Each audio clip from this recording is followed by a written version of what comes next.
हमारे साथ निशीथ जी जुड़ रहे हैं दिल्ली से। निशीथ जी, गुड मॉर्निंग।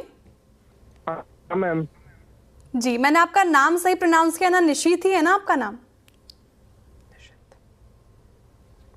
सर, आपको आवाज आ रही है मेरी? ये SBI के है मैम, 830 की बाइंग है।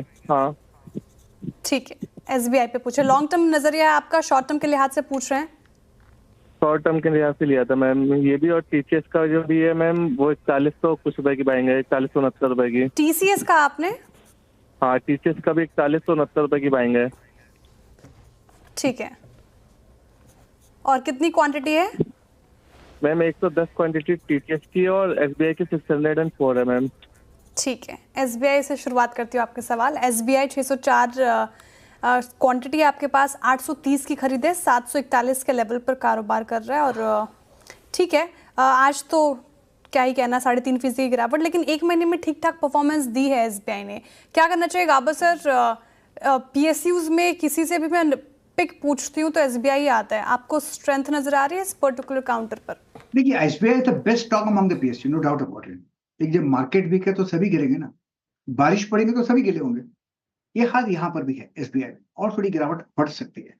बहुत फास्ट दौड़ा था फ्रॉम 200 टू 900, नो डाउट। उसके बाद गिरावट है। अगर वीकनेस बढ़ती है और बढ़ती है, थोड़ा वक्त और लगे, तो मुझे लगता है लोअर लेवल करीब 700 भी ब्रीच कर सकता है और शायद 650 600 भी जा सकता है। तो वीक, कहीं पर स्ट्रेंथ नजर नहीं आती है SBI में। बाउंस करे तो 680 के आसपास से भी बाउंस कर सकता है, लेकिन वहां पर आ सकता है। तो डाउन साइड ऑन है SBI में। The best stock no doubt, लेकिन गिरना तो चाहिए।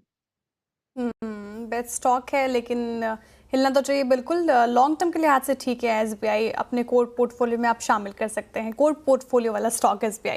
TCS पे भी इनका सवाल है गाबर सर, और हालांकि टाटा ग्रुप की कंपनियों में देखिए भारी बिकवाली आज देखने को मिल रही है। TCS भी उसमें से एक, लगभग 4.5% टूट कर रहा है कारोबार। IT में तो पेन है जिस तरीके से ग्लोबल समीकरण बन रहे हैं, लेकिन चार्ट्स पे क्या इंडिकेशन फिलहाल देखने को मिल रहा है? काफ़ी ज़्यादा लॉस में है ये। अगर TCS की बात करूँ तो 4169 की खरीद इनकी, और फिलहाल 3146 के लेवल पर कारोबार कर रहा है तो वीक। आज एक अपमूव मिल रहा है क्योंकि गैप डाउन खुला है, तो अपॉर्चुनिटीज जिसने शॉर्ट किया था वो कवर कर रहे हैं, स्ट्रेंथ नहीं है। अगर आज का लो ब्रीच हुआ था, और मुझे लगता है ब्रीच होगा आज कल में, तो फिर करीब लो लेवल 3000 के भी देखेंगे। 3000 एक स्ट्रॉन्ग साइकोलॉजिकल सपोर्ट, अगर वो भी ब्रीच हुआ था ना, फिर और गिरावट बढ़ सकती है। फिर नेक्स्ट साइकोलॉजिकल सपोर्ट बन जाता है तो 2500 TCS में। है तो वीकनेस, इस अपमूव मिल सकता है, लेकिन अपमूव में शॉर्ट कवरिंग होगी, बाइंग नहीं, ऐसा मुझे लगता है। ओके, तो ये थी राय स्टेट बैंक ऑफ इंडिया और साथ ही साथ टाटा कंसल्टेंसी।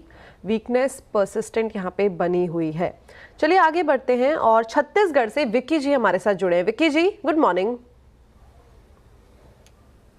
आज आवाज मुझे ही लेट आ रही है या मतलब ये कुछ दिक्कत आ रही है? मार्केट जिस तरीके से इस टाइम पे फॉर्मेट दिखा रहा है, वैसे सबकी आवाज बंद हो गई है मुझे लग रहा है। विक्की जी, आवाज आ रही है? चलिए कोई बात, ठीक है, कोई बात नहीं, मैं ये सवाल ले लेती हूँ। छत्तीसगढ़ से विक्की जी का सवाल है, बॉम्बे स्टॉक एक्सचेंज पे 250 शेयर्स है इनके पोर्टफोलियो में, 5510 की खरीद है, और करंटली अगर हम मार्केट प्राइस देखें तो यहाँ पे काफी ज्यादा करेक्शन तो ऑलरेडी आ गई है। आज 9% से ज्यादा BSE टूटता हुआ नजर आया है। पिछले कुछ टाइम से वैसे भी ये खबरों के लिहाज से बना हुआ था ट्रेंडिंग शेयर्स में। गाबा सर, ओवर टू यू। ऐसा है कि आपने थोड़ी पहले कमेंट किया था कि आवाज नहीं आ रही। एक्चुअली बम्बईया बाजार में, आप बॉम्बे से नहीं है, उसके ना बोलती बंद हो गई। बात ये है एक्चुअली, और कुछ नहीं। रही बात BSE की, चार्ट मेरे पास नहीं होता क्योंकि BSE लिस्ट ट्रेड करता है NSE को, और मैं यूज करता हूँ डाटा BSE का। तो मुझे लगता है ये लॉन्ग टर्म के लिए BSE अब भी अच्छा है। मार्केट कितना भी कुछ कर ट्रेड करेगा तो BSE कमाएगा, वॉल्यूम्स बढ़ेंगे तो BSE कमाएगा, लेकिन शॉर्ट टर्म में वीकनेस आ सकती है, आई एम नॉट वरीड, लेकिन लॉन्ग टर्म में BSE अच्छा है।